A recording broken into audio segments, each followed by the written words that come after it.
Okay, welcome to the injury report prior to our round 4 clash against GWS. As I alluded to last week, very pleasingly, the injury list currently is quite short, and that continues on in the same vein today. We have very few players unavailable, and that's great sign for the club. And as I alluded to last week, great testimony to the way the guys kept themselves in good nick in that isolation period. From the top, Trent Bianco is probably one to 2 weeks away from resuming with that shoulder injury.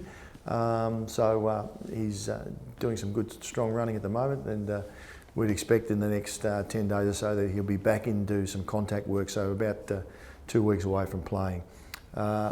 Levi just needs to build up that calf tone, where, as you'll be aware, that I think the first session back from isolation, he nicked his calf.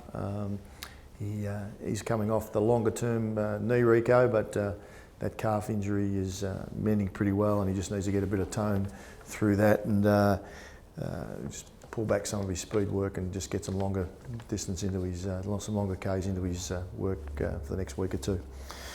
Tommy Langdon, he's pulling up okay from the match practice sessions that he's joined in. I think Tom's issue is when he decelerates and pulls up and changes direction.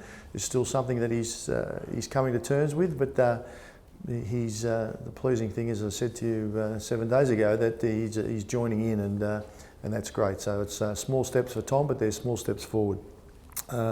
Reedy is recovering really well from his calf. He would step up his work this week.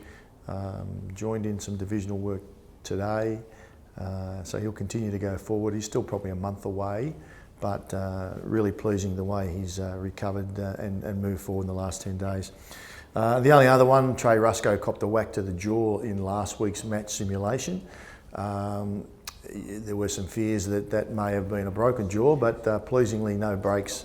It's come up really well, trained this week, and he'll be available for selection this week. As I said at the start, short and sweet, not even any room for too many one-liners this week, but I'll save up a couple for next week. Thank you.